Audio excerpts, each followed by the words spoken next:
I just want to be able to see them when I want to and when I don't want to. What I'll do in here is I'll select my item, hit inclusive, and then I'll click my drop down on my main Clash group right here. And I'll actually come in and I'll click the first one and shift click the bottom one. And I will create a new group from this. So I'll group these together and I'll rename it and I'll call these ones non-issue. Okay, because I'm not concerned about those Clash reports. I'm only concerned about this outstanding Clash to assign to people to fix. So I've got non-issue and I'm going to come back in and I'm going to turn my filtering off. Now all my filters come back and I can see my clashes. But now you'll notice when I click on my clash, now I can only, that slab is no longer there. Now I just see the true clashes that I believe as the coordinator to affect coordination and need to be corrected by the design team or the architect, or just simple coordination. A lot of these items, you never have to go to the design team or the architect. We can just figure it out ourselves just by shifting elevations or rerouting a little bit where we don't have to get the design team involved.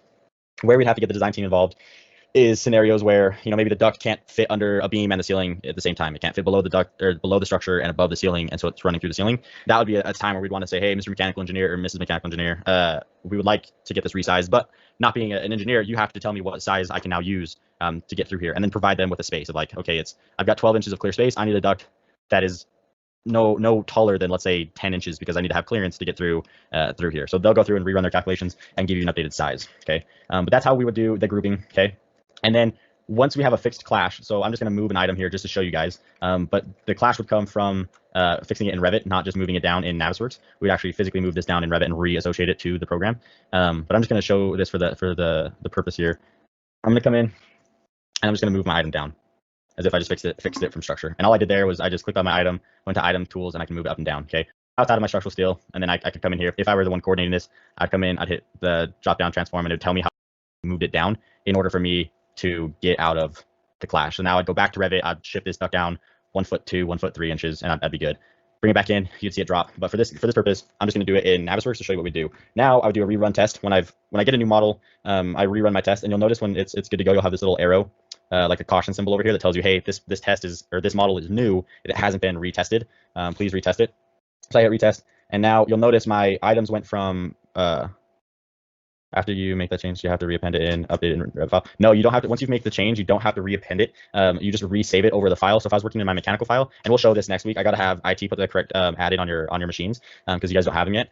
But basically, you would shift this duct down a foot, right? And then you'd save over your mechanical model, and then you just hit refresh. Just hit refresh, and it automatically just populate back up to where you were.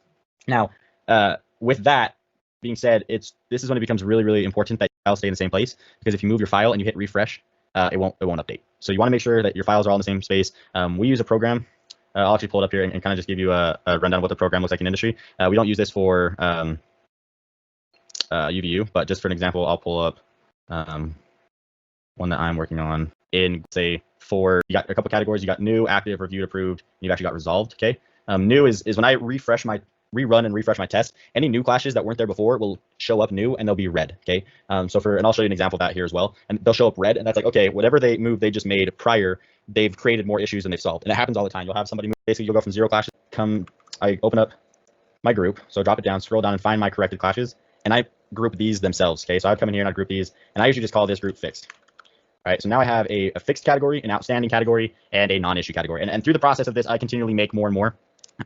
So for example, we use an issue tracker at work, and when I issue something out to somebody, I'll make a new group of that issue so I can go through and just look at it. Yes, you can drag and drop from another group. So I'll show that here in a second. So for example, if let's say they all of a sudden raised this duct back up, okay? They raised this duct back up, or for whatever reason they decided to do it, you'll notice my file is now considered out of date, okay? And I need to make an adjustment. So I need to go in here and I'm like, okay, my file's out of date. I'm gonna hit rerun. You'll notice right away, my fix went from yellow to red. And that's the reason why I do a fixed category.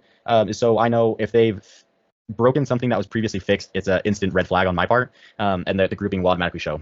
So Java just asked, can I move one from one group to another? And the answer is yes. So let's say they moved this up, they've got 2 red clashes, and I'm like, well, that's not right. Those need to go back to my outstanding. Yes, I can just drag and drop those down into my previous clash report. So I can come in here and say, okay, now those are still my outstanding clashes. I've got my fixed clashes, and then anything that new comes up, vice versa. If they were to fix this duct again, it would show up in my outstanding, and I just drag and drop it into my fixed category. So that's kind of grouping and moving clashes around. Any questions with that before I move on? Austin, how do you? You can't cut and paste, Jago. Oh, sorry. Okay. You can't, Jago. You can't copy and paste class in your software type of setting that you want to change. And once you change it once on inches to meter, your feet in inches. Your assignment is to run it off with Navisworks and clashing. Austin, is there a way, you said like when the